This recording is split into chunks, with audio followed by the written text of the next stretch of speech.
Hola, hola, hola chicos, ¿cómo están? Buenos días, ¿cómo se encuentran? Bienvenidos. ¿Cómo están?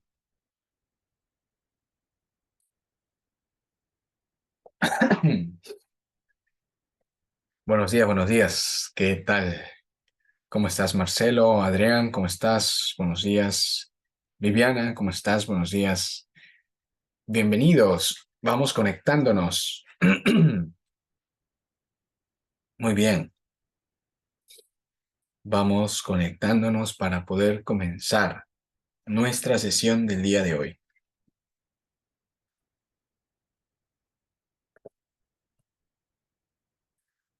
Muy bien. Bueno, venimos de una semana en la que tuvimos laboratorio, ¿verdad? Y estuvimos analizando un poquito mejor la parte interna de los amplificadores. Pudimos destapar por allí un Phonic, pudimos destapar un amplificador Yamaha, pudimos ver un poco mejor la parte interna, pudimos también hacer algunas configuraciones con los amplificadores, escucharlos, compararlos, ver cómo sonaba uno versus el otro con algunas canciones. Eh, Ok, David, no te preocupes, todo bien. Estuvimos escuchando entonces la forma de comparar a estos dos amplificadores. Hicimos algunas conexiones también usando los modos de operación, usando primero Y como la primera evaluación que tuvieron durante la primera unidad y después usando una configuración del amplificador que era el modo paralelo, ¿verdad? Y también pues hablamos un poquito de qué era la ganancia del amplificador y el tema de quedó pendiente o que hicimos como una pequeña introducción de la parte de la estructura de ganancia, cosa que vamos a empezar a hablar no hoy, el próximo lunes, porque hoy vamos a cerrar un tema que hablamos durante la sesión pasada virtual, que fue la distorsión, ¿verdad?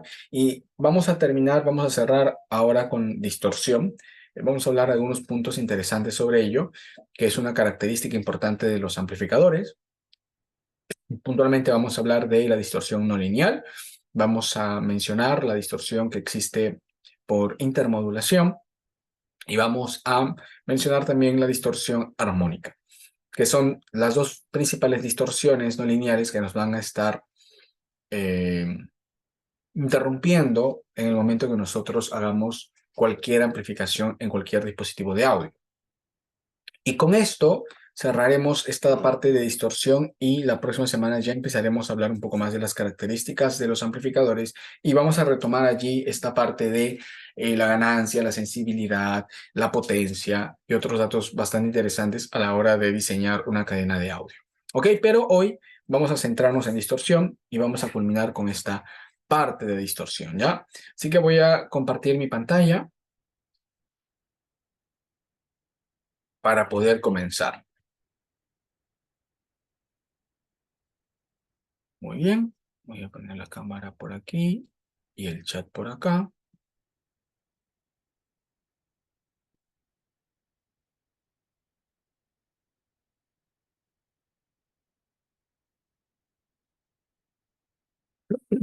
Muy bien, y arrancamos, ¿ok? Arrancamos con la distorsión. Bien, partimos recordando, la semana pasada hablamos de que todos los equipos de audio tienen en alguna etapa un amplificador de señal. Tanto los micrófonos en la etapa de la preamplificación interna tienen una etapa de amplificación, sea por transformador, con un transformador de señal, sea con un circuito basado en FETs, sea por un circuito basado en amplificación valvular o tubos al vacío, con un pentodo o un triodo. Cualquier forma de amplificación que pueda tener pasiva o activa, los micrófonos traen una amplificación interna.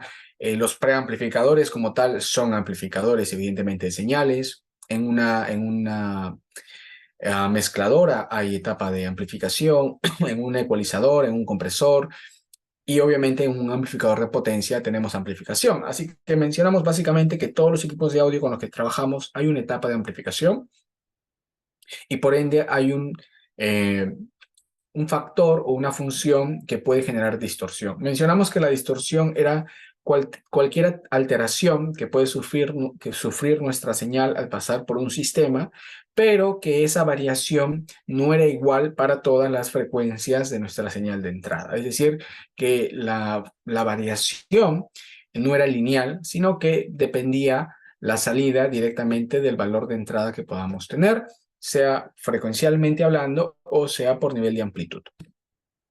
Eso descartaba de que propiamente un valor de ganancia como tal o un valor de ecualización como tal sea distorsión, sino que más bien se produce en otras situaciones. Mencionamos de que hay 4 distorsiones muy populares: la distorsión por amplitud, la distorsión por fase, la distorsión por intermodulación y la distorsión armónica.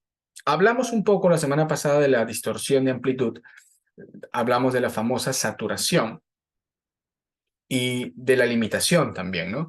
Que en ambos casos, tanto un limitador de un amplificador genera una distorsión de amplitud, pero menos audible que la distorsión que sufrimos por saturar un transistor, que es básicamente ese sonido crispy que conocemos, ¿no? Y eso hablamos de que tanto la saturación como la limitación llegan a ser una distorsión de amplitud.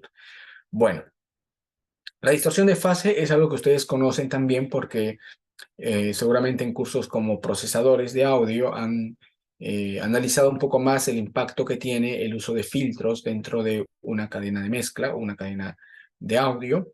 Y sabemos a día de hoy que cualquier filtro de tipo IIR pues va a generar un porcentaje de distorsión en nuestra señal por culpa de la construcción. Sabemos que a mayor pendiente tenga el filtro, pues mayor distorsión de fase va a poseer. Por otro lado, tenemos los filtros FIR, que no generan una distorsión de fase como tal, pero sí generan una latencia. Y mientras más lineales son, pues mayor latencia van a producir. ¿Ok? Pero eso está ligado a la distorsión de fase. Lo que vamos a analizar ahora son las otras 2 tipos de distorsión, intermodulación y armónica, porque están ligados mucho con nuestros amplificadores de potencia. A ver, partimos nuevamente de la descripción o la definición de la distorsión no lineal. Dice acá que esa distorsión, se produce debido a las características no lineales de los elementos utilizados en los dispositivos electrónicos, produciendo componentes frecuenciales que no existían en la entrada. ¿Ok? Básicamente nos está mencionando que vamos a obtener ciertas señales en la salida que quizás no estaban ligados con la entrada. Una distorsión, una de las distorsiones no lineales más molestosa para nosotros va a ser la distorsión por intermodulación. ¿Ok? ¿Qué cosa es la distorsión por intermodulación? A ver, primero les pregunto, ¿han escuchado en algún momento este tipo de distorsión? Es posible que distorsión armónica sea una distorsión bastante conocida, popular por ustedes, pero distorsión por intermodulación o IMD, ¿cuántos de ustedes han escuchado esta frase o este término? ¿Lo conocen? ¿Lo han escuchado? ¿No lo han escuchado?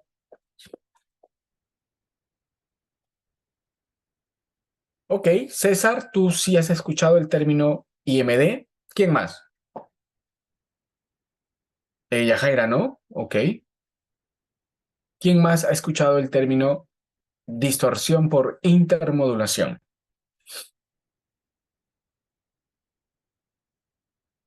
Ok, tengo a 2 solamente, ¿ah? César que sí, Yajaira que no. Marcelo tampoco. Carlos me dice tampoco. Gerald sí, aplicado en sintetizadores. Ok. Eli no. Vale. A ver, vamos a leer la definición y luego voy a poner un pequeño vídeo donde vamos a ver una fracción del video en la que se habla un poquito de la intermodulación como para que vean un poco la parte aplicativa y vamos a darnos cuenta eh, durante el vídeo que la intermodulación es un problema que viene en todos los amplificadores, en todos los transistores también.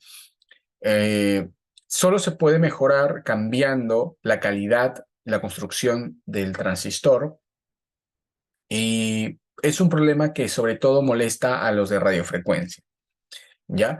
Y los de radiofrecuencia son los que pueden solucionar de alguna forma el problema de distorsión en sus receptores y transmisores, pero en audiofrecuencia no hay forma de cómo nosotros poder minimizar el problema de intermodulación, sino cambiando la pieza por una de mejor calidad. Entonces, ahorita vamos a ir viendo por qué y sobre todo quizás escuchando un ejemplo de cómo suena esa distorsión. Primero la definición. Dice, este tipo de distorsión se produce como resultado de la mezcla de dos o más señales a diferentes frecuencias, formando señales con frecuencias que no están armónicamente relacionadas. A ver, lo importante es acá. Normalmente cuando hablamos de distorsión armónica, estamos hablando de los múltiplos enteros que se generan cuando inyectamos una señal única. Yo inyecto 100 Hz en la entrada y en la salida tengo 100, 200, 300, 400 múltiplos enteros. Pero cuando hablamos de una distorsión por intermodulación, se está usando aquí la palabra modulación. Recuerden que la modulación está ligado con que una señal cambia algún parámetro de la segunda en función de la varianza de la primera. O sea, tengo una señal alterada por culpa de otra señal. Ahora, cuando hablamos de intermodulación, estamos hablando de que ambas señales se están modulando entre sí. O sea que se están cambiando algo en su naturaleza, pero no solo una portadora y una moduladora, sino que entre ambas serían moduladoras. ¿Ok? Ahora, eso significa que yo necesito para generar una intermodulación como mínimo dos señales de entrada.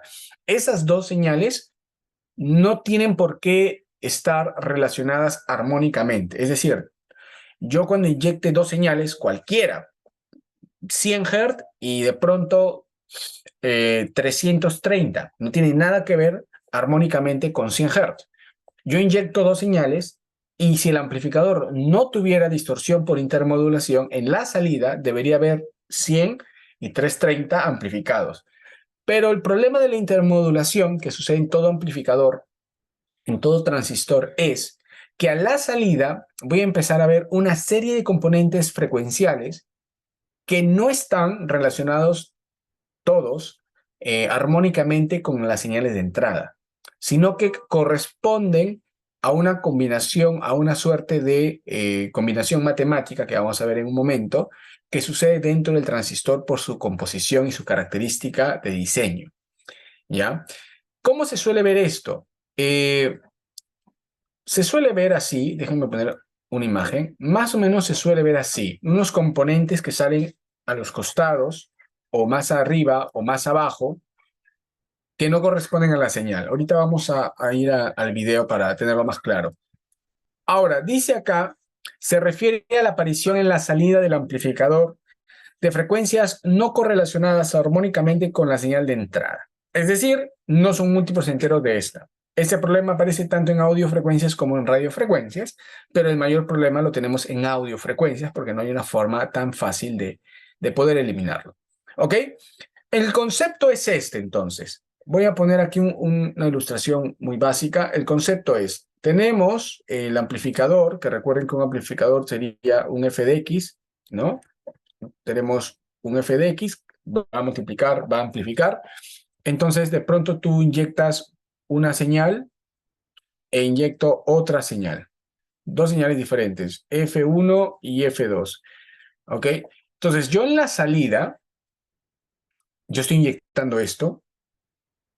Recuerden, para que haya intermodulación necesito dos. Solo con una no habría intermodulación, porque no habría quien modular. Recuerden que modulación es que una señal altere algún parámetro de otra señal. Como aquí las dos se alteran una a la otra, entonces hablamos de intermodulación. Si esto llega a mi amplificador y se suman, yo a la salida tendría que ver simplemente tendría que ver pasando de un dominio del tiempo versus amplitud a un dominio de frecuencia versus amplitud.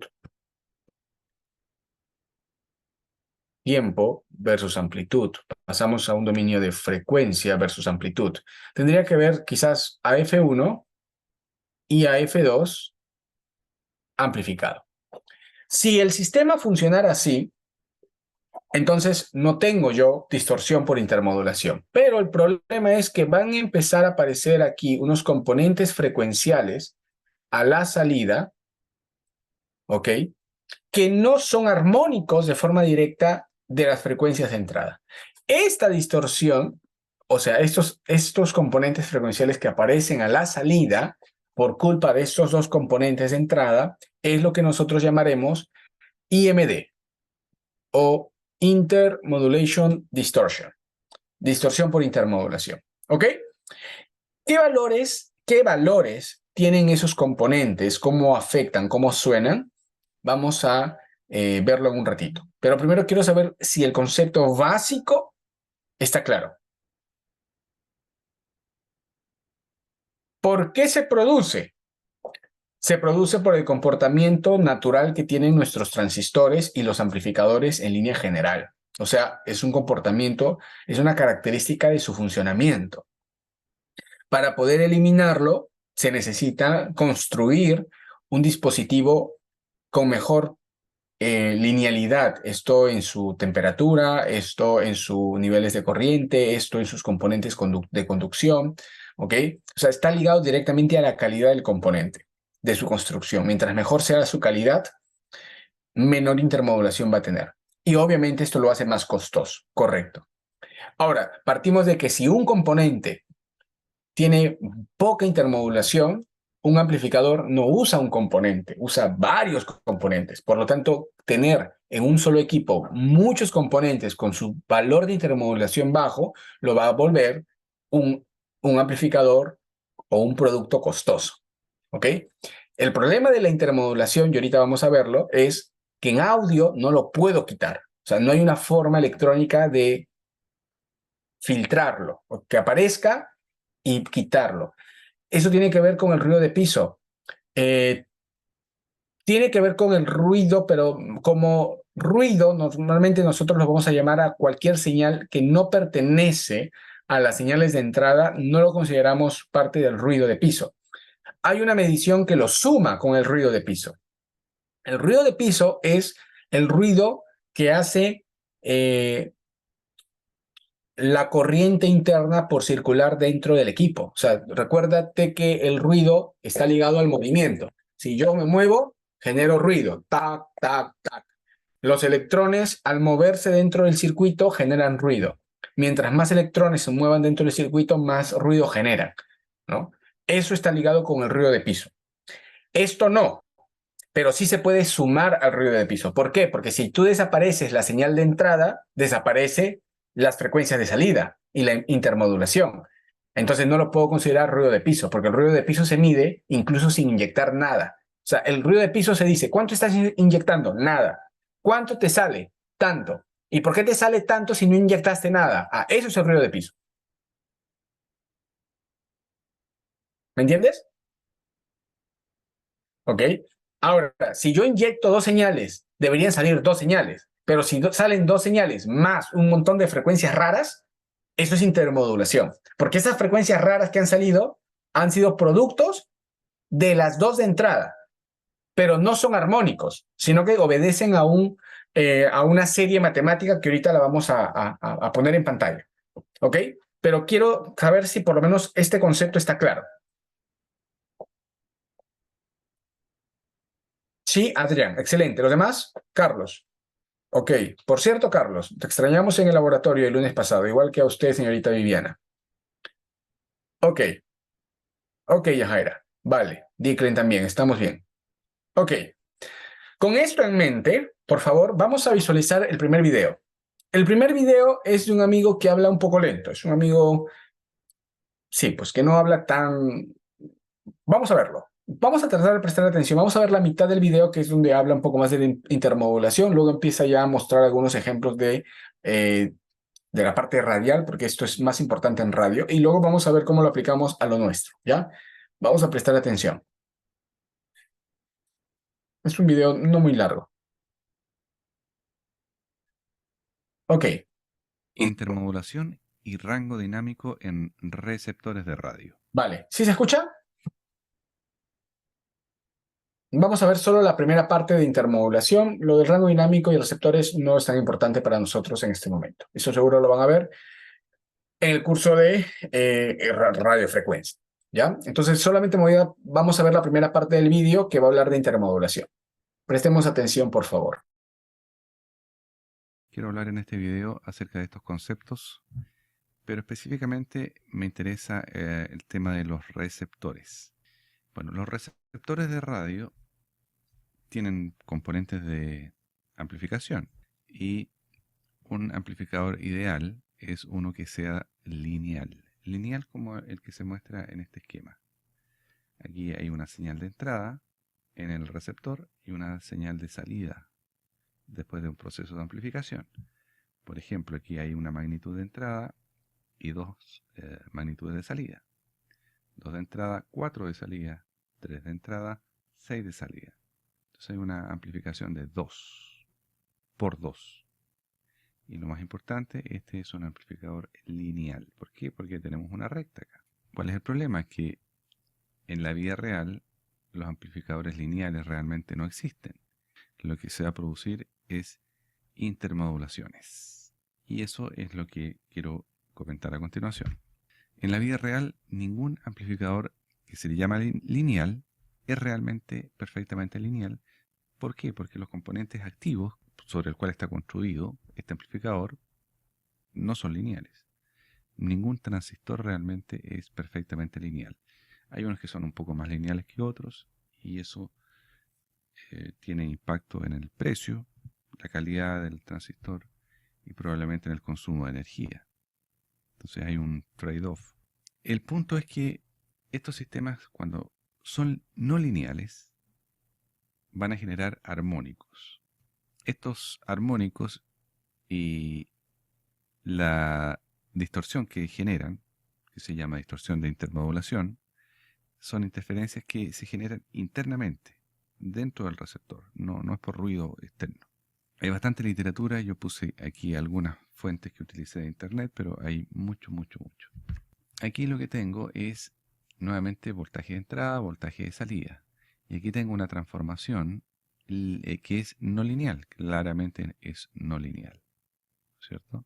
Por ejemplo, cuando el voltaje es positivo, aquí tengo una amplificación que va de 2 a 18, 9 veces. Pero cuando va negativo, tengo una amplificación de 1 solamente, de menos 2 a menos 2. Entonces aquí tengo una transferencia o amplificación no lineal. Y esto lo podemos expresar matemáticamente de esta manera. El voltaje de salida va a depender del voltaje de entrada a través de esta ecuación. Por ejemplo, 5 veces el voltaje de entrada, esta es la componente principal, y aquí hay un componente de segundo orden, 2 veces el voltaje de entrada, pero al cuadrado. Si el voltaje de entrada es pequeño, este componente cuadrático va a ser pequeño en relación al componente principal, al lineal. Pero cuando a esta función de transformación le exigimos o le ponemos mucho voltaje de entrada, entonces este componente que está al cuadrado va a ser muy grande y va a superar a este componente de acá.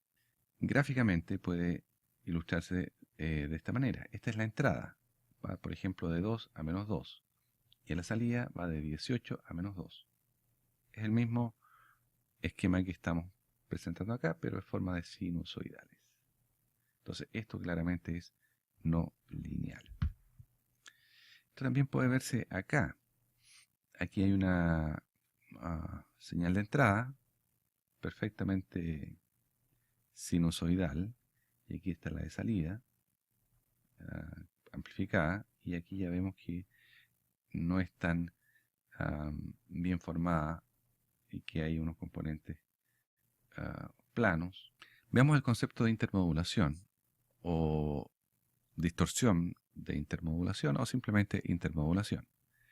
Digamos que la salida del amplificador puede expresarse aproximadamente de esta manera, como una suma de varios términos. El primer término es el componente fundamental, y el voltaje de entrada por una constante, como vimos anteriormente en el ejemplo. Hay un componente de segundo orden al cuadrado por una constante que se agrega a este. Y hay un componente de tercer orden, que es el voltaje al cubo por una constante. Y esto sigue infinitamente. Pero de todos estos componentes de acá, que generan la intermodulación, el que nos interesa realmente es el tercero. Y eso lo voy a explicar a continuación. Entonces acá tenemos la señal fundamental, que es lineal en buena parte, pero luego decae y ya deja de ser lineal. Entonces vamos a proyectar este punto hacia arriba. Vamos a tener acá la intermodulación de tercer orden y vamos a ver que también está lineal y luego se hace no lineal. Nuevamente, si proyectamos esta línea hacia arriba, vamos a tener un punto de intercepción que se llama punto de intercepción de tercer orden. Si este componente es poco importante respecto a la fundamental, este va a estar más desplazado hacia la derecha, ¿cierto? Y va a surgir solamente cuando ingresemos grandes potencias en la entrada, grandes voltajes en la entrada. Y por lo tanto este punto de intercepción va a estar muy arriba. Eso sería lo ideal. Si hay mucha no linealidad, entonces este punto de intercepción está mucho más abajo. ¿Por qué? Porque esta tercera intermodulación, o de tercer orden, va a generarse antes, con menores señales de entrada. Entonces, el punto de intercepto de tercer orden, este que está acá, que voy a explicar a continuación, va a ser una medida del mérito o de la calidad de un amplificador. Cuanto más elevado sea el punto de este intercepto, más hacia arriba y a la derecha, mejor va a amplificar las señales que sean grandes. Veamos esto con más detalle. Supongamos que tenemos dos señales sinusoidales perfectas, F1 y F2. Una podría ser la señal deseada y F2 podría ser la señal no deseada, por ejemplo. Si tenemos un amplificador no lineal, lo que se va a generar matemáticamente, y eso se puede demostrar algebraicamente, está en internet, va a ser el componente fundamental, obviamente, F1 y F2, amplificados, pero va a estar en esa frecuencia, F1 y F2, que es la misma frecuencia. Vamos a tener un componente de segundo orden, que va a ser 2 veces la frecuencia 1, 2 veces la frecuencia 2, y la suma y la diferencia entre ambas frecuencias. Ese es el componente de segundo orden. Y el componente de tercer orden va a tener esta forma que está acá. Ya no lo digo, pero se entiende. Y después podemos agregar el cuarto, el quinto, etcétera, hasta el infinito. De todos estos componentes de intermodulación, el que realmente nos interesa es el de tercer orden. Y eso es lo que voy a mostrar a continuación. Si damos un ejemplo, la frecuencia 1 supongamos que está en 100 kHz y la frecuencia 2 está muy pegadita, 101 kHz. Por ejemplo, yo quiero escuchar en 100 kHz y tengo una señal que me está molestando en 101 kHz.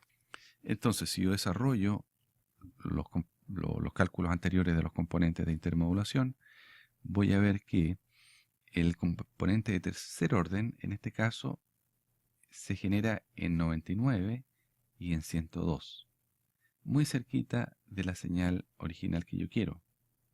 99 versus 100, está al ladito. No así el de segundo orden, ni el de tercer orden, ni el de cuarto. El de quinto sí se acerca un poquito. Todos los odds o los impares están cerca, pero el que está más cerca, la intermodulación que más me puede dañar es la de tercer orden, producto de la no linealidad del amplificador.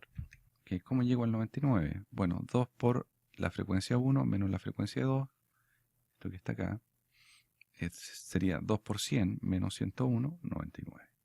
Esto puede ilustrarse en la realidad de esta manera. Aquí tengo una señal y aquí tengo la otra. Esta, por ejemplo, es la señal deseada y esta es la señal no deseada, por ejemplo. Y aquí están las intermodulaciones. Esta sería la de tercer orden, quinto orden, séptimo orden, etc. Y para allá también, superior e inferior. Y también aparece en algunos libros de esta manera. F1, F2, las fundamentales, tercero, quinto, etc. Veamos el concepto de rango dinámico libre de espurias. Ok, hasta aquí nomás. Lo otro para otro curso. Vale, ¿qué es lo que han comprendido hasta acá de lo que se ha mencionado sobre intermodulación?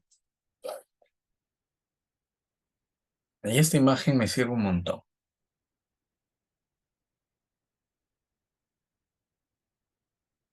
A ver, cuéntenme, si es que estuvieron atentos, ¿no?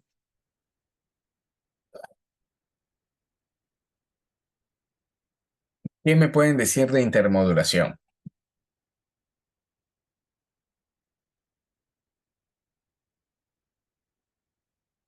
¿Qué captaron?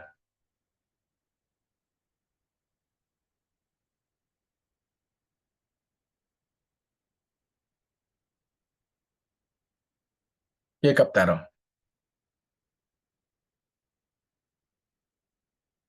Nada. Me preocupa. ¿Qué captaron? ¿Alguien? ¿Hay alguien o no? ¿Están aquí o no están acá?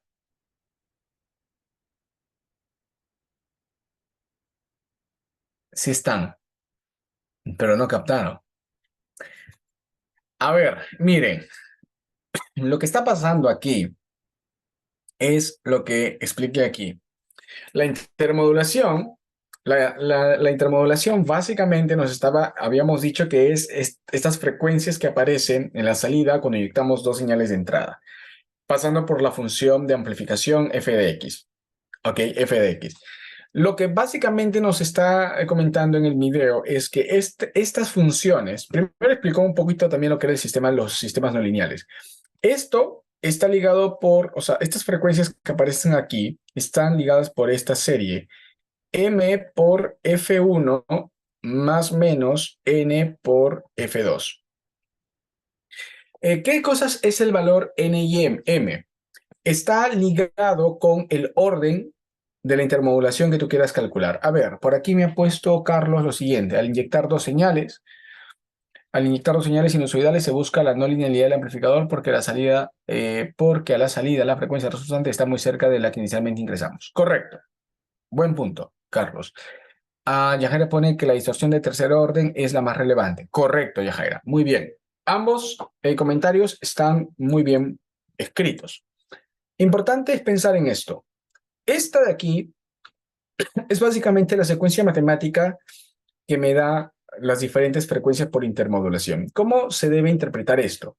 Miren, si tú quieres calcular, por ejemplo, la intermodulación de segundo orden, usas esta expresión de la siguiente manera. Arrancamos m en el valor más alto, n en el valor más bajo. O sea, tendría aquí 2 veces f1 más menos 0 veces f2. Ahora continúo. Una vez f1 más y menos una vez f2. Y ahora continúo. 0 veces f1 más y menos 2 veces f2. Si se dan cuenta, voy bajando de uno y voy aumentando del otro. Claro, como 0 veces f2 es lo mismo que 0, lo puedo eliminar. Y como 0 veces f1 es lo mismo que 0, lo puedo eliminar. ¿Verdad? Entonces, y como no hay frecuencia negativa, este de aquí simplemente va a quedar en positivo, o sea que me queda esto. 2 veces F2, 2 veces F1 y F1 más F2 y F2 menos F1, porque no hay frecuencia negativa. Esos serían los componentes de segundo orden. Si tú quieres calcular los componentes de tercer orden, que como bien ha dicho por ahí Yajaira, son de los más complicados, sería pues 3 veces F1 más menos 0 veces F2, que sería lo mismo que F1, 3 veces F2, porque sería 0 veces F1, que es lo mismo que solamente 3 veces F2. Y luego tendríamos acá 2 veces F1 más menos una vez F2, eh, una vez F1 más menos 2 veces F2. ¿Ok? Serían los componentes de tercer orden. Y así los componentes de cuarto, los componentes de quinto, los componentes de sexto, los componentes de séptimo orden.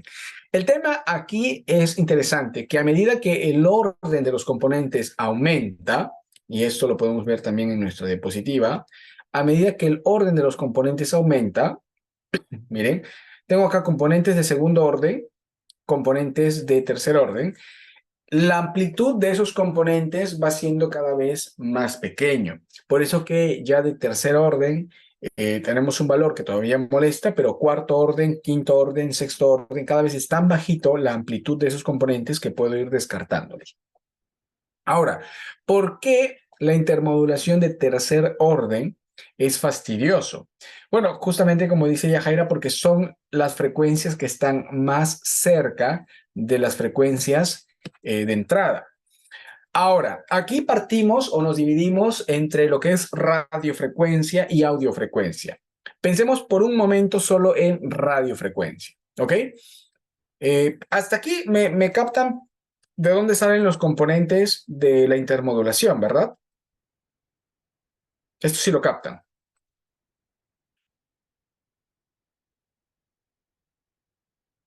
Ok, Eli.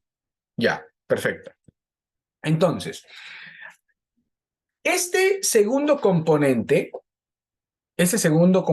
en radio podría ser una onda cercana. Pongamos un ejemplo.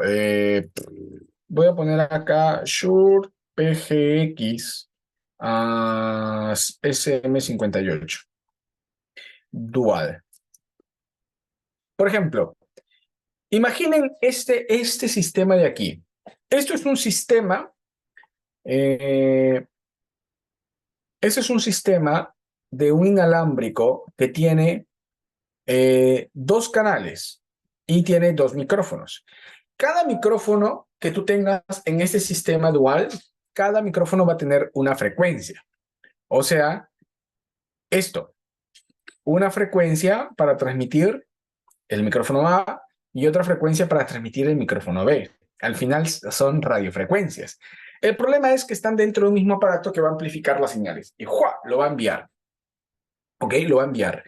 Y en este caso, en realidad, cada uno de estos inalámbricos va a enviar su señal y este lo va a recibir. Acá tengo el canal A y acá tengo el canal B. Son amplificadores. Finalmente, reciben la señal del micrófono, la amplifican para poder mandártelo a tu consola. Ahora, como este receptor, por ejemplo, va a estar funcionando, vamos a poner una frecuencia cualquiera, 100 MHz, y esta, vamos a imaginar que está en 105 MHz.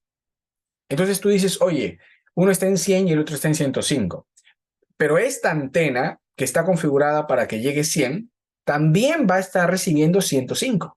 O sea que esta antena, este canal de acá, va a recibir 100 y 105. Y este canal de aquí también va a recibir 100 y 105. O sea, ambos canales van a recibir las dos frecuencias, porque están cerca, porque están en un ancho de banda que opera ese equipo. ¿En qué ancho de banda opera este equipo? Pues no lo sé, porque Shure tiene varios bandas frecuenciales. Por ejemplo, aquí ustedes pueden elegir qué banda frecuencial. Tienen la 8, la HOX, que si ustedes son observadores, no sé si lo pueden ver. Si lo pueden ver, yo tengo que este micrófono, el que viene con la banda H8E, trabaja de 518 a 542 MHz. La línea K14 de 614 a 638. La K3E de 606 a 630. La M17 de 662 a 686. Entonces, tú cuando te compras un par de inalámbricos, vamos a imaginar que te quieres comprar dos juegos de estos. Lo ideal sería que te compres un juego en un ancho de banda y el otro juego en otro ancho de banda. ¿Por qué? Porque si no vas a tener más problemas de intermodulación. O sea, si ya con dos tienes intermodulación de dos, con cuatro inalámbricos vas a tener intermodulación de cuatro y va a estar peor. ¿Ok? Ahora, si yo tengo este equipo, me compro un mismo equipo, por eso que obviamente es mejor comprarte dos inalámbricos por separado y no un combo dual, porque el problema del combo dual es que ambos inalámbricos están en el mismo ancho de banda, entonces hay más riesgo de intermodulación. De pronto yo configuro uno, vamos a imaginar en 518 y el siguiente en 528 megahertz. Entonces tú tendrías aquí un inalámbrico en 528 o 518 y el otro en 528. Y ambos canales de entrada estarían recibiendo ambas bandas, porque la antena del canal A trabaja en todo ese ancho de banda y la antena del canal B trabaja en el mismo ancho de banda. Entonces, ambos canales trabajan en el mismo ancho de banda. Cada canal va a recibir los dos inalámbricos. ¿Hasta ahí me siguen o no?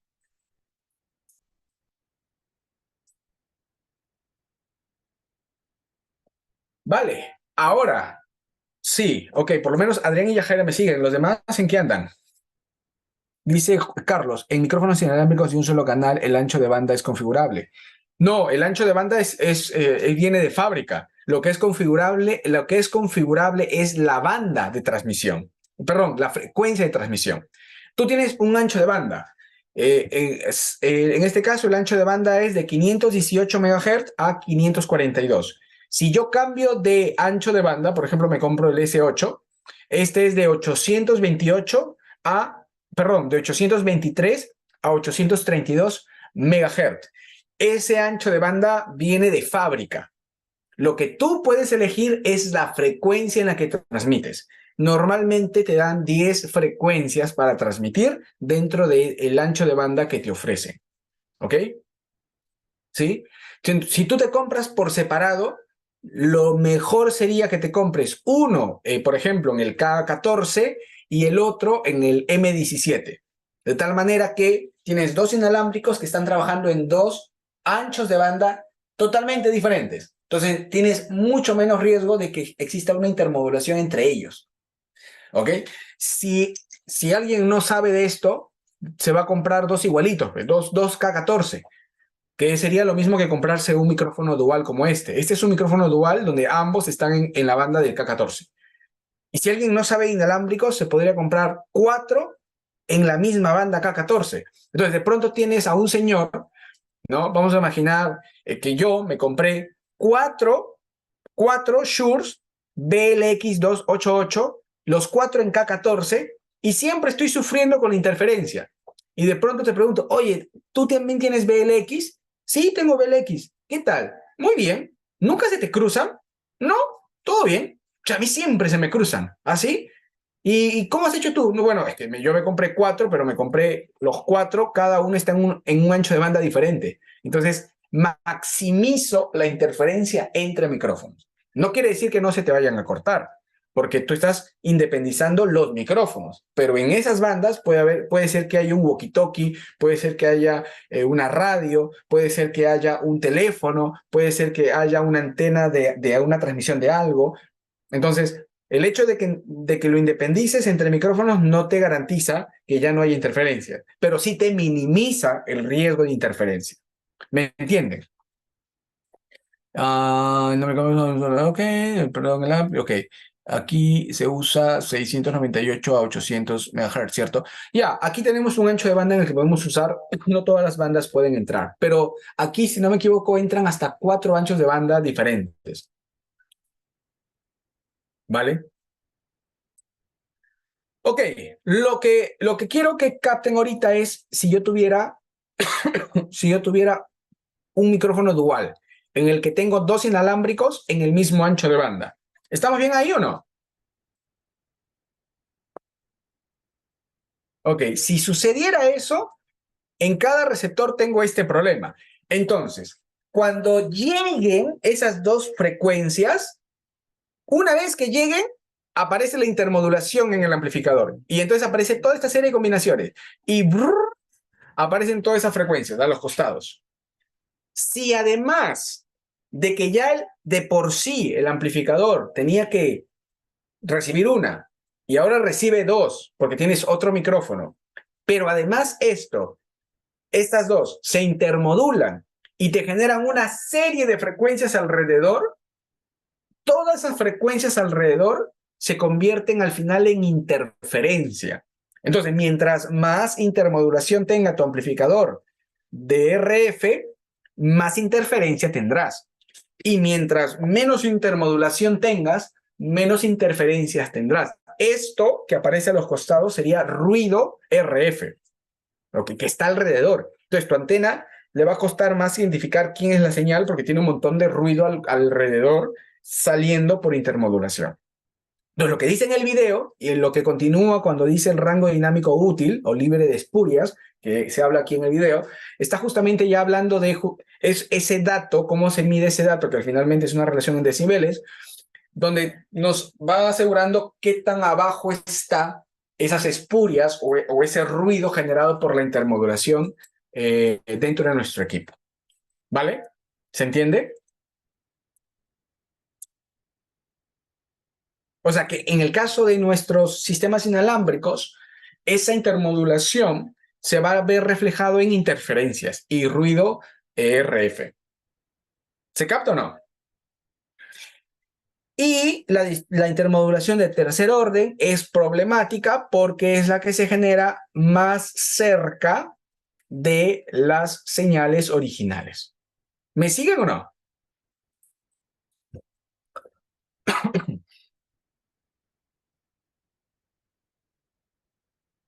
Repito, ok, a ver, repito entonces, la intermodulación, en el caso de nuestros receptores de radiofrecuencia, es un problema porque a la hora que recibimos más de una señal, vamos a empezar a generar toda la intermodulación que conocemos con la serie numérica que está acá. Entonces, toda la intermodulación, toda la distorsión de intermodulación en nuestros receptores se va a ver traducido como interferencias o ruido de radiofrecuencia, ruido RF, ¿ok? Mientras más alto sean los valores de intermodulación, pues mayor dificultad tendrá la antena para sintonizar solamente la frecuencia que debe captar y amplificar, ¿ok? Y la intermodulación de tercer orden es la más problemática porque son los componentes frecuenciales que están más cerca del componente original. Para este ejemplo de tener 100 y 101 kHz, podemos darnos cuenta que las frecuencias de tercer orden o de intermodulación de tercer orden están en 99 y 102, o sea, pegadito al costado. ¿Estamos?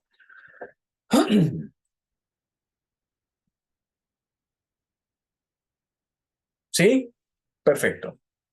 ¿Cómo hacen los equipos de radiofrecuencia para mejorar ese porcentaje de distorsión armónica, de distorsión por intermodulación? Básicamente, lo que hacen es colocar un filtro pasabanda, pues. Si tú le colocas un filtro pasabanda a tu receptor, entonces vas a eliminar fácilmente todos los componentes que no forman parte de la señal original. Entonces, simplemente tú coges y tienes un ancho de banda aquí. Por ejemplo, acá tenemos el receptor de radiofrecuencia y tenemos aquí, este de acá es una interferencia, una frecuencia de interferencia. Lo que hacemos es filtrar, empezar a poner filtros pasabanda para poder eliminar estos componentes y poder quedarnos con la frecuencia original. Entonces, claro, en radiofrecuencia es relativamente sencillo, digo relativamente sencillo porque el diseño de este filtro tiene que ser bueno para no volarnos la señal original y podemos nosotros minimizar la interferencia, ¿ok? Centrándonos, o sea, en la recepción, recibe las frecuencias, las dos frecuencias, genera intermodulación. Pero antes de entrar a la etapa de amplificación, le ponemos un filtro. Filtramos. Y luego lo metemos a amplificar para centrarnos solamente en la señal que a mí me interesa, o al demodulador. ¿Vale? ¿Se capta o no?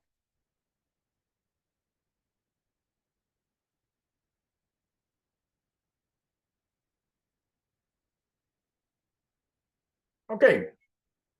Eso más o menos se vería algo así. Vamos a imaginar que en vez de megahertz, porque los megahertz no los podemos escuchar, tenemos solamente hertz. Por ejemplo, acá tengo 400 hertz. Y aquí tengo 300 hertz. ¿Ok? Si los analizo,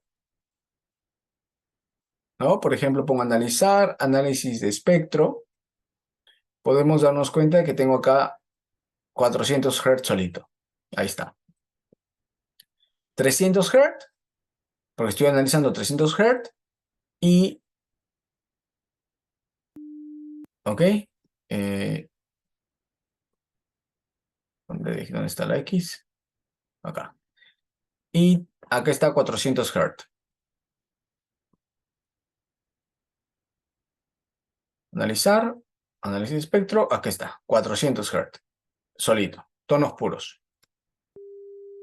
Ahora, si yo pongo aquí eh, la intermodulación de segundo orden, sonaría así. Bastante terrible. Si analizamos esto a nivel de espectro, tenemos los componentes. Recuerden, segundo orden sería 2 veces F1, o sea, 600, aquí está. 2 veces F2, o sea, 800. Aquí está, 800, este de acá. F1 más F2, o sea, 300 más 400 sería 700. Y F2 menos F1, o sea, 400 menos 300, 100. Ahí están los componentes de segundo orden. Ahora, los componentes de tercer orden serían estos. Y sonaría así. Suena, eso es distorsión. ¿Cómo lo vemos? Analizamos acá. Ahí están los componentes frecuenciales. Serían 3 veces F1, o sea, 300 por 3, que sería 900, que está acá. Y 3 veces 400, que sería 1200, que está acá. Este es 1000, perdón, 1000, 1100, 1200. Ahí está. Luego tendríamos 2 veces F1, que sería 600, menos F2, o sea, 200. Ahí está, 200. Luego tendríamos 2 veces F1, 600, más F2, sería 1000. Aquí está, 1000 Hz. Tendríamos 2 veces F2, 800, menos 300, ¿no? Que sería 800 menos 300, 500. Aquí está, 500. Luego tendríamos 2 veces F2, que sería 800, más 300, sería 1100. Aquí está 1100. Y finalmente tendríamos F2 menos F1, que sería 100 Hz. Aquí está 100 Hz. ¿Ok? O sea, se dan cuenta que al final la serie está acá. La misma serie que he puesto acá, aquí, es lo que podemos visualizar acá. Es básicamente como lo escucharíamos. Si a esto, por ejemplo, le ponemos un filtro pasabanda, centrado aquí en F1 y F2, podemos minimizar bastante esto de acá. Escuchen cómo suena esto. Si le ponemos un filtro, se arregla un montón. ¿Ok? Un montón. Si lo analizamos, podemos ver los mismos componentes, pero atenuados. Entonces reducimos toda esa interferencia. Si esto fuera radiofrecuencia, ayudamos a eliminar mucha interferencia y a poder centrar la antena en los componentes que debe capturar. Entonces, básicamente así es como trabajan nuestros sistemas de radiofrecuencia, que son los más susceptibles, sobre todo a la parte de intermodulación. Pero no hay tanto rollo porque luego lo podemos mejorar con el circuito de recepción. ¿Sí? ¿Se capta o no? ¿Lo tenemos? Ok, el problema de este rollo, es que también existe intermodulación en audio, pues, o sea, en audiofrecuencia también hay, pero no lo puedo solucionar con filtros, porque si, por ejemplo, yo inyecto 300 y 400 y genero distorsión en las frecuencias que hemos visto, que era 100, 200, 500, 600, 1000, 1100, 1200, yo no puedo ponerle un filtro, pues, ¿por qué? Porque esas son frecuencias audibles. O sea que si yo pongo un filtro, me estaría volando las frecuencias que también estoy escuchando. Entonces, en el caso de audiofrecuencia, no puedo poner un filtro, porque además, si luego yo inyecto 1000 y 2000, pues voy a generar múltiplos que están dentro del rango audible. Y si inyecto 100 y 900 también. Y además que nosotros inyectamos un ancho de banda completo, complejo, de 20 a 20.000. Entonces me va a generar un montón de intermodulación en muchas frecuencias. Y no puedo poner filtros. Lo que puedo poner filtros es fuera del rango audible. Pero toda la intermodulación que se genere dentro del ancho de banda audible, me lo voy a tener que soplar, lo voy a tener que escuchar. Entonces, la única solución en audiofrecuencia va a ser mejorar la calidad del amplificador, la calidad de los transistores, la linealidad que estos tengan. Es la única forma que tengo. Una vez que yo tengo un amplificador con cierto porcentaje de intermodulación, no lo puedes cambiar. No hay forma de reducirla, porque la intermodulación producida está dentro de un ancho de banda audible y no puedo eliminar esa intermodulación con filtros porque me estaría volando parte de los componentes que debo yo escuchar. ¿Ok? Por eso que es un poquito más delicado esto en audio. Pero también es un dato que nos, entre comillas, nos sirve menos porque no hay nada que podamos hacer, es solamente como un dato informativo. Mientras que en radiofrecuencia es un dato que sí se puede trabajar mucho más, por eso que los de radiofrecuencia suelen darle mucho más importancia, sobre todo los electrónicos de radiofrecuencia, porque sí tiene que ver mucho con el circuito de entrada y salida que van a construir en sus receptores, ¿no? Y en sus transmisores también. En audio no, pues es lo que hay, y si no, compra otro componente que significa pues también un costo mucho mayor. ¿Estamos? Ok, Adrián. Es interesante, claro que sí. ¿Estamos por acá? ¿Tienen alguna pregunta? ¿Podemos avanzar?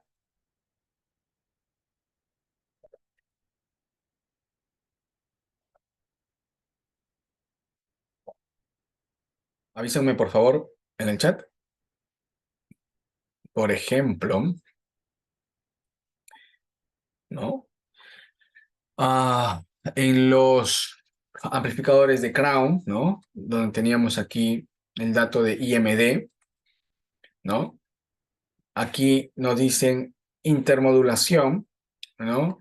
Distorsión por intermodulación o IMD, nos dicen que es de 0.06%. Es un valor sumamente bajo, 0.06%. Y es lo que hay. O sea, no hay forma yo de cambiar este dato de intermodulación. Es parte de lo que tiene la propia circuitería y está bien, ¿no? Recuerden que la intermodulación siempre tiene que ser pues, un valor bastante pequeño. Ok, hay tres formas en las que nosotros podemos encontrar el dato de intermodulación en los equipos.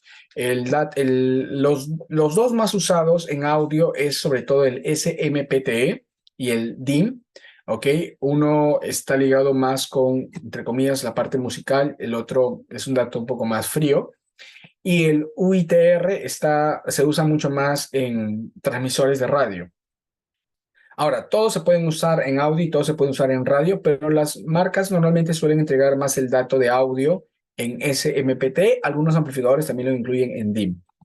Por ejemplo, SOF. Debo tener por aquí un dato del SOF. Cuando vamos aquí a los datos de distorsión en audio, tenemos, por ejemplo, el dato de distorsión por intermodulación, está tanto en IMD, el Intermodulation Distortion, está en modo SMPTE y también está en DIM 100. Ahorita vamos a ver qué es eso del DIM 100. Entonces, aquí nos da el valor, en ambos casos es un valor por debajo del 0.05% de distorsión por intermodulación. Entonces, pueden encontrarlo con diferentes valores estandarizados. Vamos a rápidamente leer cuál es la diferencia de uno y del otro. En resumen, la norma SMPTE mide inyectando dos tonos, ¿ok? Dos tonos puros. Una onda de 60 Hz y una onda de 7000, con una relación 4:1. O sea, que inyectamos 60 Hz, por ejemplo, en 0 dB y 7 kHz con una amplitud de menos 12 dB. O sea, una relación de 12 decibeles o 4:1 entre ellos. ¿Ok? Y básicamente se examina los componentes que salen hasta normalmente 20K o a veces 40, dependiendo del filtro, pero con esas relaciones. ¿Ok? 60 Hz, 7K, relación 12:1, y se indica el valor máximo de la señal junto con los resultados. Más o menos así. 67, relación 4:1, con un valor de más 4 dBU. menos de 0.01, ¿ok? O sea, la norma SMPTE inyecta solo dos señales, no es que inyecte espectro completo. Mide la intermodulación usando una onda baja y una onda agudo y empieza a medir componentes que se generan en la parte interna dentro del rango audible, ¿ok? Dentro del rango audible. La norma DIM, que viene de Dynamic Intermodulation Distortion, pues usa una onda cuadrada y una onda senoidal, ¿ok? Dice acá una onda cuadrada en 300 o 3.15 kHz o 3150 Hz, ¿ok? Dice se filtra en paso bajo y luego dice que se combina con una onda sinusoidal de 15K. O sea, está ligada más en la parte de medios agudos. ¿Por qué en medios agudos? Porque normalmente en audio decimos que la mayor sensación de calidad siempre está en los medios altos, que en los graves como que no tenemos tanta percepción de calidad. Y por eso que la norma DIN favorece más esta región media aguda, que es donde posiblemente tenemos más sensibilidad a la parte de distorsión. Ahora, dice acá que el filtro, o sea, se filtra la señal hasta dependiendo de lo que indique la norma. Por ejemplo, DIN 30 significa que se ha medido toda la intermodulación hasta 30K. Y el DIM 100 significa que se ha medido toda la intermodulación de estas dos señales, 3500 o 3150 kHz en una onda cuadrada, más 15 kHz en una onda sinusoidal, hasta 100K, ¿no? Y lo que nos sale aquí, empezamos a nosotros compararlos, ¿no? Dice acá, la señal DIM induce productos de distorsión de intermodulación en 9 frecuencias de diferencia que van desde el 0.7K, o sea, 750 Hz, hasta 13.35 kHz. ¿Ok? Dice, y luego la norma DIM se calcula con la relación entre la suma del valor cuadrático medio RMS, o sea, de los niveles. Básicamente es suma todos los componentes frecuenciales calculados, los 9, los suma, vamos a imaginar que te dé 0.1 voltio, mide cuánto vale la señal pura, original, y entonces calcula cuánto es esto en porcentaje del total. Y es básicamente lo que nos indica eh, como norma o como valor dentro de su dato, ¿no? Aquí están los 9 componentes que miden, ¿ok? Como pueden ustedes ver, 5 veces la señal cuadrada menos la señal sinusoidal, la señal cuadrada menos 4 veces la señal, perdón, la señal sinusoidal menos 4 veces la señal cuadrada, 6 veces la señal cuadrada menos la señal sinusoidal, la señal sinusoidal menos 3 veces la señal cuadrada, y aquí está cada uno de los componentes.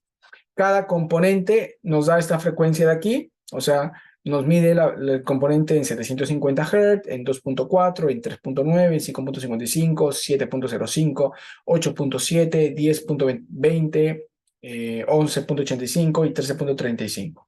Recuerden que tenemos una señal aquí, más o menos, 3.15K, y la otra señal acá, que es de 15K.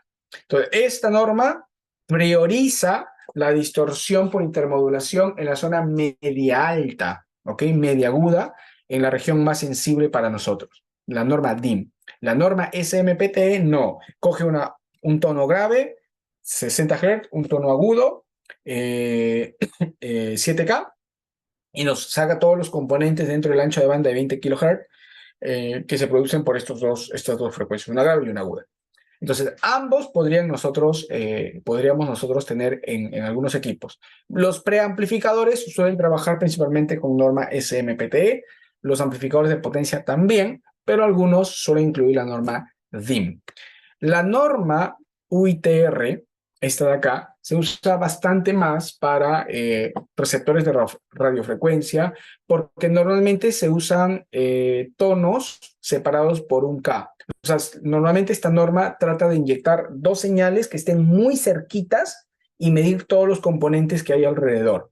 Normalmente separados un K o un megahertz, dependiendo del rango frecuencial que estemos midiendo, el ancho de banda, porque esto le interesa qué sucede cuando tengo dos señales que están muy cerca y cuánta interferencia puede generar a su alrededor. Entonces, eso está más pensado en RF. Entonces, en audio es muy difícil que ustedes vean esta norma. Pueden encontrarla, pero no es tan útil. ¿Ok? Entonces, básicamente inyectamos dos señales, por ejemplo, 19K y 20K, y la relación de niveles es el mismo. O sea, inyectamos dos señales separadas muy poquito, al mismo nivel, y medimos todos los componentes, normalmente hasta el tercer orden, en el caso de la norma UITR, y medimos cuál es el porcentaje de distorsión que este tiene respecto a la señal original. Entonces, este se usa mucho más para la parte de radiofrecuencia, pero podrían encontrar diferentes formas. Podrían encontrar alguna otra norma, entonces sería cuestión simplemente de leer con qué parámetros están midiendo la intermodulación. ¿Vale? ¿Estamos?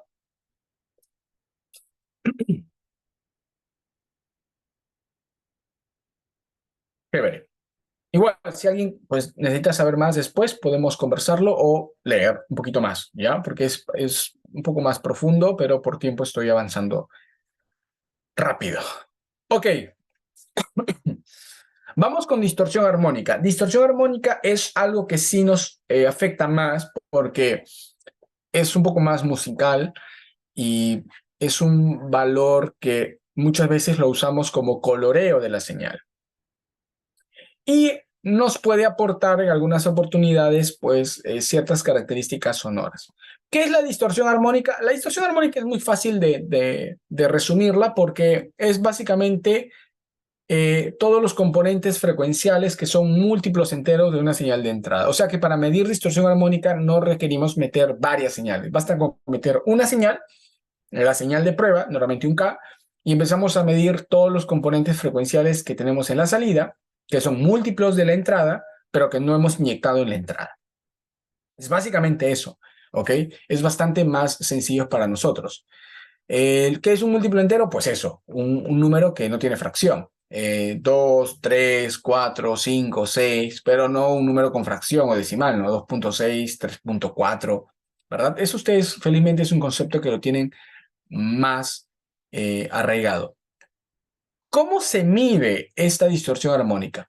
Voy a poner el segundo video que les dije, solo que este video es un poquito más dinámico porque es en laboratorio, va a medir un amplificador con válvulas, con un oscilador, y van a ver, por ejemplo, es un amplificador push-pull, y van a ver, por ejemplo, cómo se dispara la distorsión armónica de un amplificador cuando el sistema push-pull no está correctamente balanceado y no está operando de forma simétrica. ¿Ok? Entonces vamos a ver este video. No lo vamos a ver completo igual. Vamos a ver una parte. Hola amigos, ¿cómo están? Bienvenidos a Esto No es un blog. Ok. ¿Se escucha bien?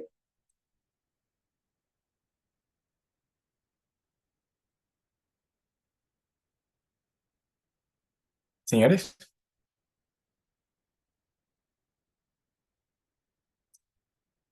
A ver, ahí.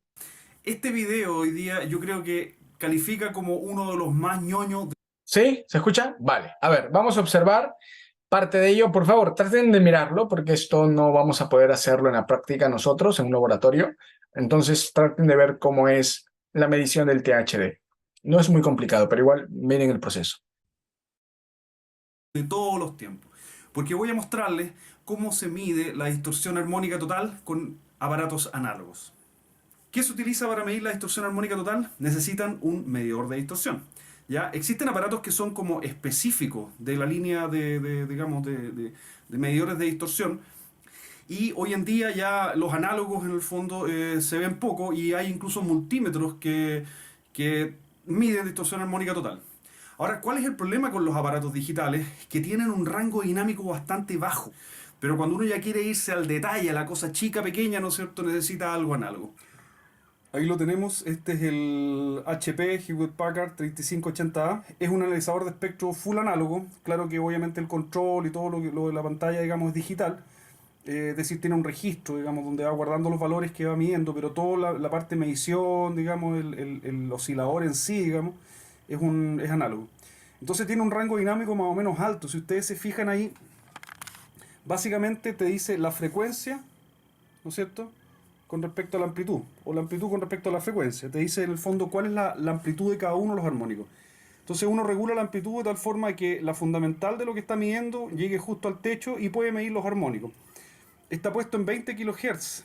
Entonces, cada uno, o sea, el rango completo son 20 kHz, las 10 divisiones. Por lo tanto, cada una de las divisiones son 2 kilos. Entonces tenemos 2 kilos en la primera. Y después tenemos el primer armónico en 4 kilos, ¿no es cierto? Que ahí lo acaba de dibujar. El tercer armónico que estaría en 6 kilos. Después 8 kilos, 10 kilos. Como pueden ver, el generador ya no tiene armónicos apreciables. O sea, está bajo el nivel de ruido, lo que estamos viendo. Lo que me interesa es esta distancia. Digamos que esta es la atenuación del segundo armónico, ¿ya? Es una distancia en decibeles. Y después tengo la atenuación, digamos, 3 del tercer armónico. ¿No es cierto? La distorsión armónica total es igual a la raíz cuadrada de 10 veces la atenuación del segundo armónico partido por 20, ¿no es cierto? 10 elevado a eso al cuadrado. O sea, en el fondo el cuadrado puedo dejarlo como que esto fuese ahí 10. Más 10 elevado a la atenuación del tercer armónico partido por 10. ¿No es cierto? El cuadrado lo puedo evitar porque abajo debería decir 20. Más todos los armónicos sucesivos y esos puestos en la raíz.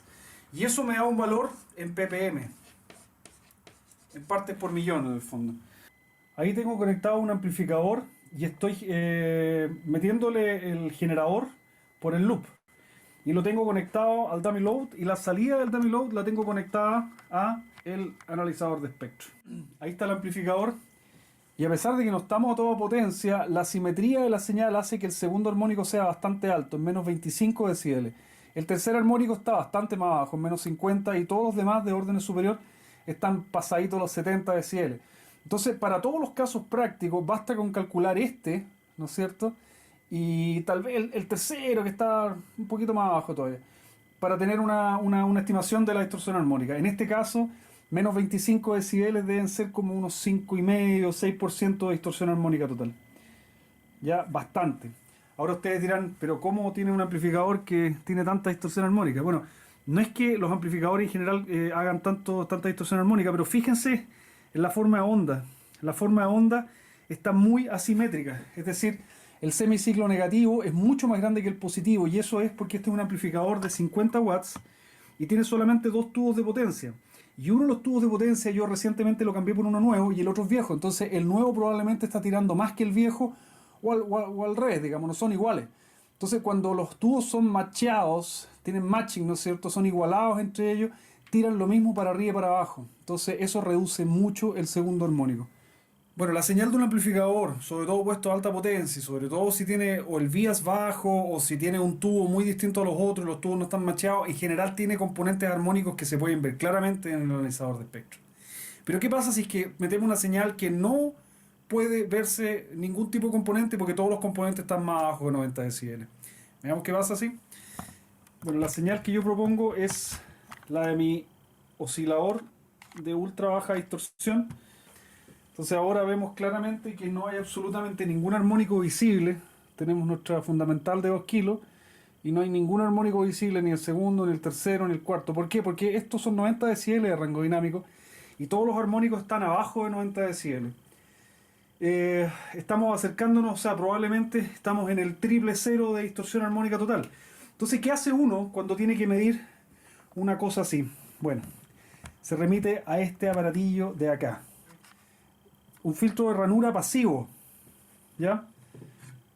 Que es simplemente una cajita que tiene un filtro que lo puedo seleccionar en frecuencia. Aquí está seleccionado, preseleccionado para que sea 2 kilos donde elimina. Tiene una entrada y una salida. Y este es un fine tuning, digamos, es un potenciómetro que me permite variar un poquito la frecuencia del filtro por si acaso ¿cómo se llama? El generador está en una frecuencia distinta que 2 kilos, qué sé yo. Entonces, con este filtro, acá yo atenúo la fundamental entre 40 y 60 decibeles. Entonces, ahí tenemos lo que pasa con el analizador, digamos, conectado directo al generador. Ahora yo voy a grabar eso, lo voy a dejar puesto, y voy a hacer un sweep ahora de la salida del atenuador, perdón, del filtro ranura. Fíjense, va a hacer un sweep nuevo que lo va a reescribir. Fíjense, esa es la fundamental nueva. ¿Ya? Hacia allá no vamos a ver mucho más porque en el fondo el nivel de ruido sigue estando ahí. Estamos en el mismo rango. Pero no sé si alcanzan a ver que esa fundamental está atenuada. 1, 2, 3, 4, 5, 6, 60 decibeles. Entonces ahora sí, ese es el panorama 60 decibeles más abajo. Ahí dibuja la fundamental y vamos a ver el segundo armónico. Ahora lo deberíamos ver. Ahí está. Muy pequeñito. En menos, casi menos 68, 67 decibeles más abajo que los 60 decibeles de atenuación de la fundamental. Entonces en el fondo ahí estamos cerca de los 120 decibeles, que es el punto donde ya pasamos a las partes por billón. Si ustedes se fijan, está redibujando el sweep, no hay más armónicos apreciables en la banda. El ruido obviamente subió porque este es el ruido de fondo de, bueno, ese ruido está casi 120 decibeles más abajo que 2 volts, o sea, estamos hablando de prácticamente nanovolts. Ahí está la distorsión armónica del generador. Tuvimos que bajar la fundamental 60 decibeles hacia abajo para poder ver los armónicos. Recuerden que esos armónicos están, se alcanza a ver incluso que el ruido de fondo tiene como una caída hacia acá. Eso es producto del filtro de ranura, porque el filtro de ranura, toda la banda la tira un poquito para abajo acá, y acá está justo sintonizado para bajar 60 decibeles la fundamental, pero también baja 9 decibeles o sea, ese no está en menos 67, menos 68, sino que está en menos 59, está 9 decibeles más arriba ese armónico, y este armónico está 5 decibeles más arriba, o sea, debe estar, no sé, pues en 58, 59. De todas formas, estamos muy cerca de partes por billón. Para comprobar cuánto atenúa esta red T, vamos a ocupar primero que nada este Keysight 34461A, que es un multímetro de 6,5 dígitos. Entonces debería tener una resolución más o menos adecuada para medir esto. Entonces conectamos el multímetro acá, ¿no es cierto? Y lo primero que vemos es que nos está dando 2 volts.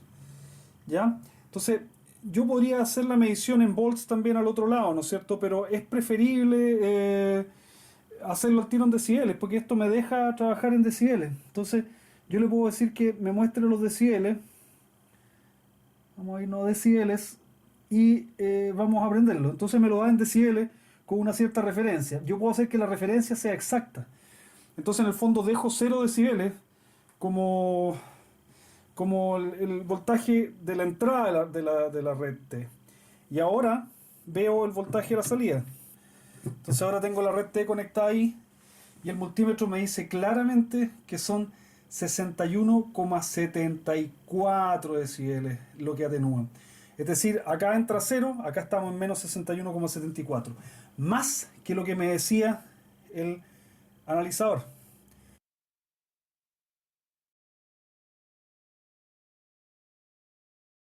Vemos que me dice más o menos los mismos volts. Ojo que esto está configurado con esa cantidad de dígitos, pero es perfectamente posible ponerlo en decibeles, que sí. Entonces lo voy a configurar en decibeles.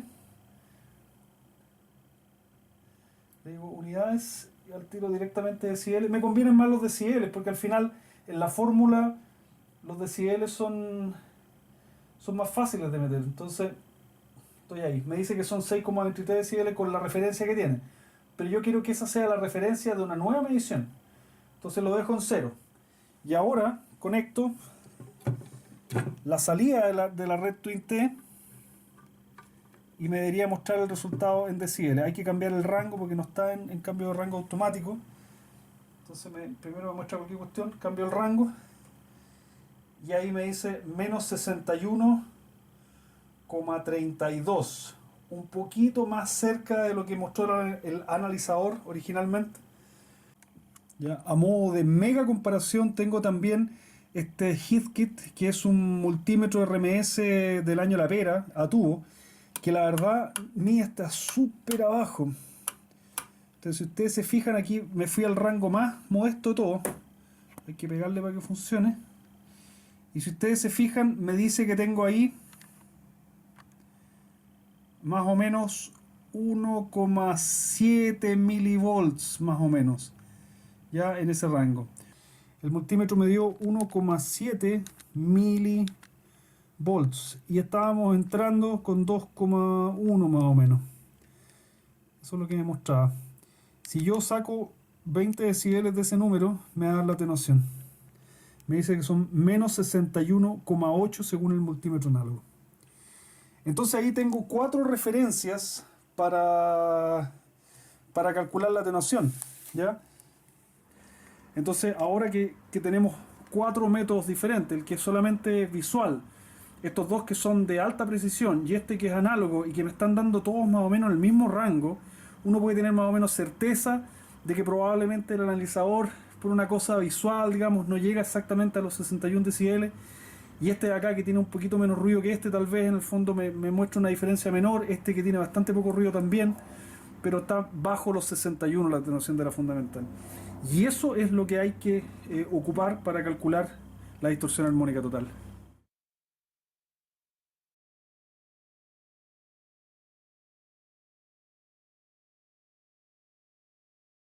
Para finalizar, quería mostrarles un sweep hecho con 200 segundos por división, perdón, con 100 segundos por división, que es un sweep de los más exactos que puede hacer este equipo. Ahí claramente se ven los armónicos y el piso de ruido bajó hasta más o menos 80 decibeles. Eso es como lo máximo que puede dar. Pero obviamente esa precisión es a consta de la cantidad de tiempo que se demora, porque se demora cualquier cantidad. Bueno amigos, espero que este video no se les haya hecho muy largo. Les agradezco como siempre la paciencia y espero que hayan aprendido algo.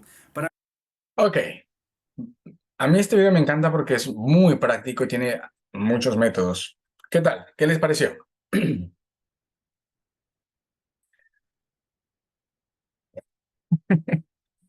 De vuelvo a la cabeza. Es muy interesante tener todas estas formas de medirlos, diferentes formas. Ya es analizar mucho más a detalle el comportamiento de nuestros equipos. En los manuales sobre el ruido veo, sobreponderado y no ponderado. ¿Tiene algo que ver? Sobreponderado y no ponderado. No te entiendo muy bien cómo es esto. En los manuales sobre el ruido. Sobre el ruido. César, ¿quieres abrir tu micrófono?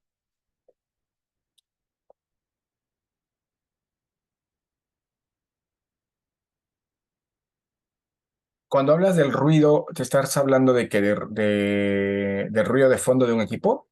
Hola, profe. Hola, hola, ¿cómo estás? No, puede ser también, ¿no? Como el ruido de canal que veo algunas veces que hacen sus mediciones en dB o en dBu, pero ponen range ponderado A, tipo A, y Ah, otras veces ponen ponderado, no ponderado. no, claro, pero esa es la medición del ruido. O sea, están hablando de curvas de ponderación. Curvas de ponderación. AB. Oh, me salió en portugués. Bueno, esto, te están hablando de la curva de ponderación del ruido. Esto es la curva de ponderación A, B, C o Z. Es decir, que el ruido con el que se está midiendo está con una atenuación en medios, perdón, en bajos, en agudos, y qué tan fuerte es la ponderación. La ponderación A es la que se asemeja a la escucha en bajo volumen. La ponderación C es la que se asemeja a nuestra escucha a alto volumen. La curva de ponderación es el tipo de ruido que inyectamos para hacer una medición.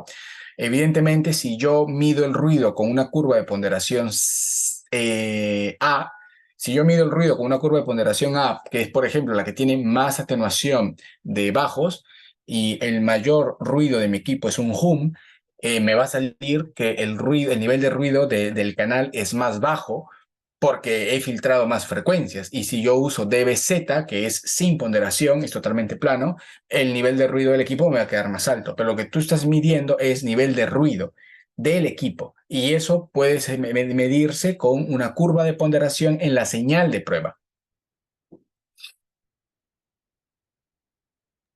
Ya, gracias, gracias. Lo Pero voy a sí lo tener. captaste.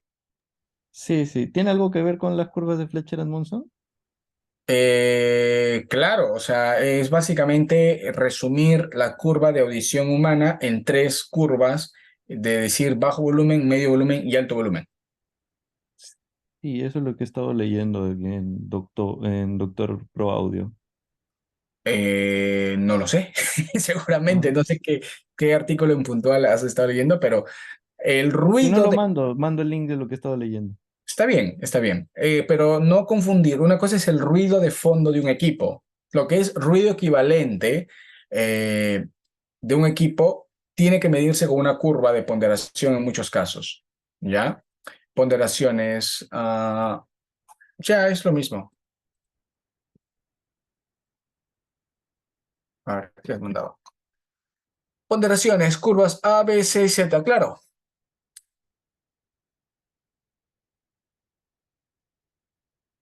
Pero esto es de nivel de ruido de fondo. No está ligado con lo que estamos midiendo ahorita. Nosotros estamos hablando sobre distorsión armónica.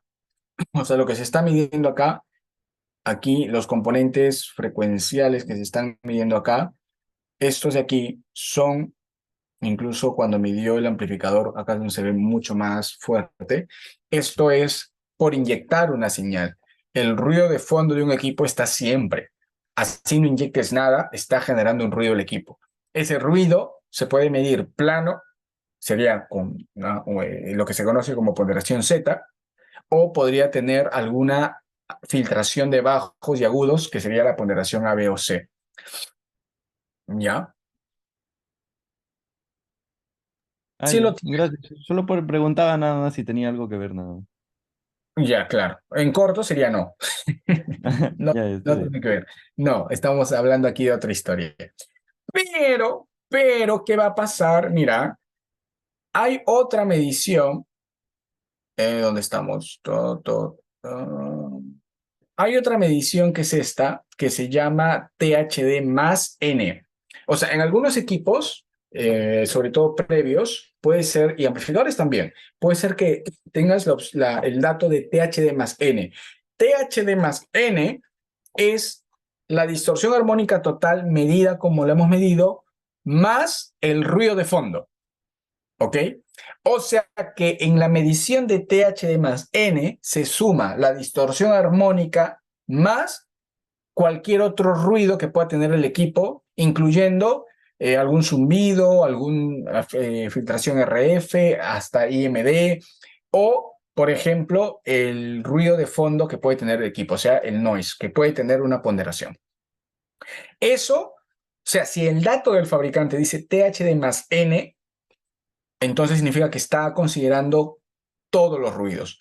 Por ejemplo, aquí puedes observar que dice THD más N. ¿Qué está midiendo? Está midiendo todo, todo. Ahí sí está midiendo todo. Ruidos, zumbidos, distorsión armónica, está midiendo todo. Y obviamente al medir todo, incluyendo el ruido, el valor te va a dar más alto, un valor más alto, porque estás midiendo todo, ¿no? Si solo mides el THD, te va a dar un valor más bajo. Y acá, por ejemplo, su THD más noise a toda potencia es de 0.5 o menor a 0.5%, ¿no?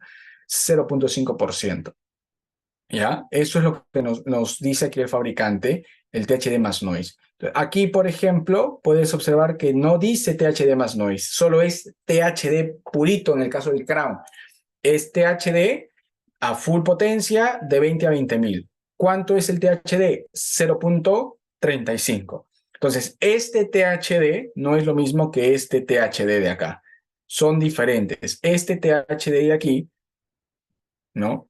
Este de acá es THD más ruido y este es solo THD.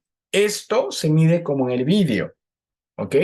Midiendo los componentes, necesitamos herramientas de precisión, inyectamos una señal de prueba, mientras que esto de acá es una señal en el que, o una medición en el que medimos cuando la señal pura la comparamos, comparamos la salida, le restamos el componente de entrada y todo lo que no es la entrada se considera THD más N. ¿Sí? ¿Estamos con esto?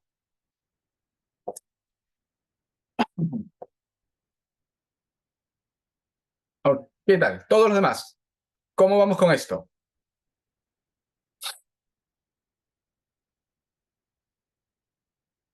¿Está claro? Lo que es el THD, lo que es el THD más noise.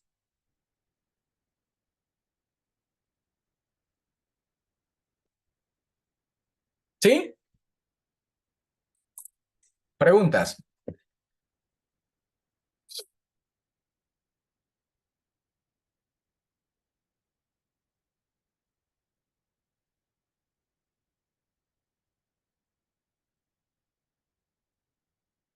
No hay preguntas.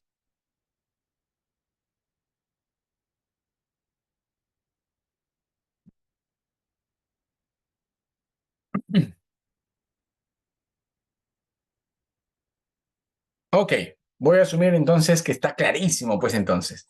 El tema es este.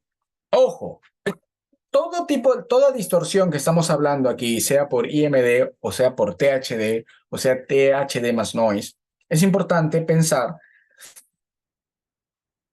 que es una distorsión que siempre va a existir, ¿ya? O sea, simplemente por el hecho de amplificar la señal, vamos a generar distorsión.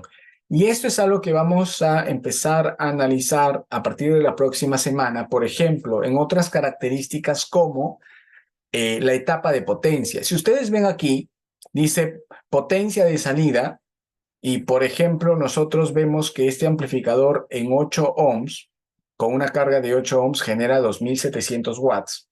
2700 watts, ¿ok? Aquí nos dice que ha sido medido con un estándar de medición EIA, con un tono de 1K y con 1% de distorsión. Armónica total, THD, 1%.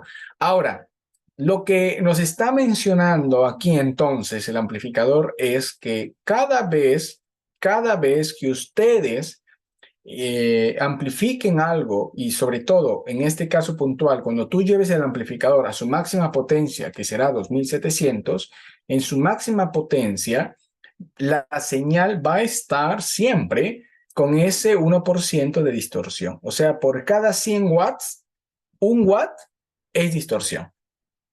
Por cada 100 watts. O sea que en 1000 watts, si tú tienes 1000 watts, tienes 10 watts que son de distorsión y 990 de amplificación.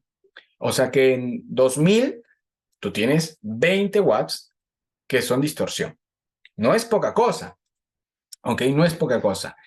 Esto haría pues que este amplificador quizás para la alta frecuencia no sea tan interesante como otros, pero para la baja frecuencia sea un amplificador muy interesante, ¿ok?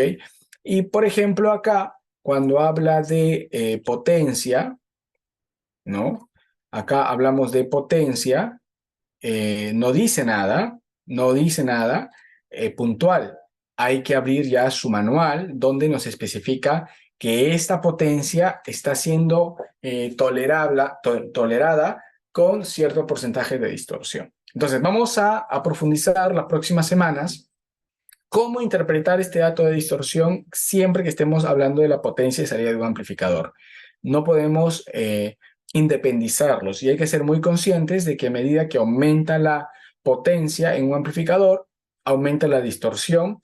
¿Y qué hacen los amplificadores o los fabricantes para que esa distorsión no se dispare a medida que tú reduces la impedancia de carga? ¿Ok? Pero tiene que estar claro entonces los efectos que existen por IMD y por THD. ¿Estamos bien hasta acá, chicos? Entonces, ¿todo bien? ¿Todo claro? ¿Sí? Vale. Adrián, Viviana, Carlos. Vale. Ok. Muy bien, César. Excelente. Yajaira también. Muy bien, chicos. Aquí dejamos distorsión. Lean, repasen, investiguen para que profundicen más sobre este tema muy interesante. Y entonces la próxima semana vamos a ya analizar más características técnicas de los amplificadores. Vamos a empezar a hablar ya de su capacidad de potencia, impedancias de carga, pues ganancias, sensibilidad, damping factor, obviamente la distorsión aplicada a los cálculos de potencia y este tipo de situaciones. ¿Ok, chicos? Así que nos quedamos acá, ordenen sus apuntes y nos estamos viendo el próximo lunes, ¿vale? Cualquier cosa, consulta, detalles que lean, por favor, no duden en escribir para poder ayudarlos en lo que pueda. ¿Listo? Nos quedamos acá, muchachos. Gracias, como siempre, por su atención y nos vemos el próximo lunes. Chao, chao.